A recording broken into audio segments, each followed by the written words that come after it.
겨울이라고 해도 너무 추웠죠. 그런데 내내 추운 것도 아니고 왔다 갔다 합니다. 그렇다고 예전 같은 사만사온도 아니고 말이죠.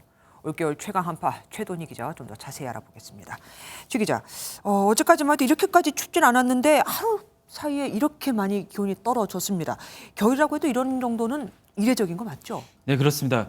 어젯밤 9시를 기해 전국에 한파특보가 내려졌는데요. 강원 철원 임남은 영하 26도까지 떨어졌고 서울 중구도 영하 19도를 기록했습니다.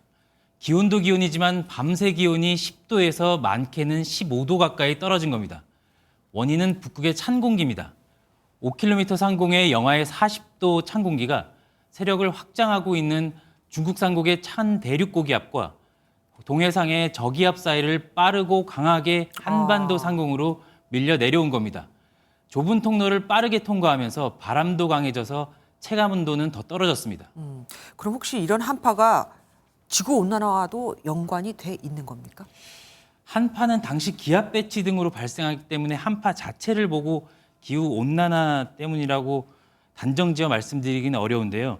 다만 북극의 찬 공기와 남쪽의 따뜻한 공기가 만나는 경계면에 제트기류라는 편서풍이 북극의 냉기에 남하를 막아주는 역할을 하는데 온도차가 줄어들면 이 제트기류가 약해지면서 제 역할을 못하게 되는 겁니다. 네, 그래서 그렇군요. 그러면은 이런 한파가 자주 올 가능성도 혹시 있습니까? 앞서 말씀드렸지만 기압 배치 상황에 따라서 한파가 발생하기 때문에 언제 또 뭐 앞으로 몇 차례 더 올지 말씀드리기는 좀 어려운 상황이고요. 네. 다만 기상 변화가 많은 만큼 이번 한파 앞으로 다시 올 가능성은 여전합니다. 근데 이런 한파가 우리나라만 영향을 주는 게 아니잖아요. 중국도 그렇고 일본도 그렇고 영향을 받고 있지 않습니까? 네, 그렇습니다. 북극의 찬 공기가 남하면서 러시아와 중국, 우리나라 순으로 순차적으로 영향을 미치고 있는데요. 네.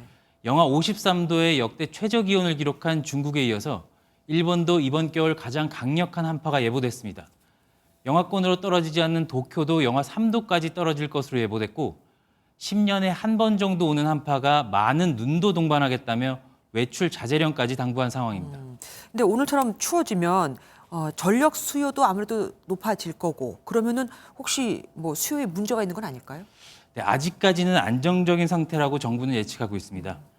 오늘 최대 전력 수요가 75기가와트, 공급 예비율은 35%로 전력 수급에는 문제가 없을 것으로 내다보고 있습니다. 지난해에도 설 연휴 마지막 날 전력 수요가 증가했습니다. 동파 사고도 잇따르면서 전국에서 14건의 계량기 동파 사고가 접수됐는데요. 행정안전부는 중앙재난안전대책본부 1단계를 가동하고 비상 대응 태세에 들어갔습니다. 당분간은 뭐 개인적으로 따뜻하게 입고 다닐 수밖에는 없겠네요. 지금까지 최돈희 기자와 함께했습니다. 안녕하세요, 김주하입니다. 공정하고 신속한 MBN 뉴스 유튜브를 통해서도 만나보실 수 있습니다.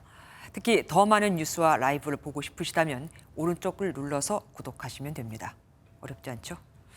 빠르고 정확한 뉴스로 계속 찾아뵙겠습니다. MBN 뉴스를 시청해 주신 여러분 고맙습니다.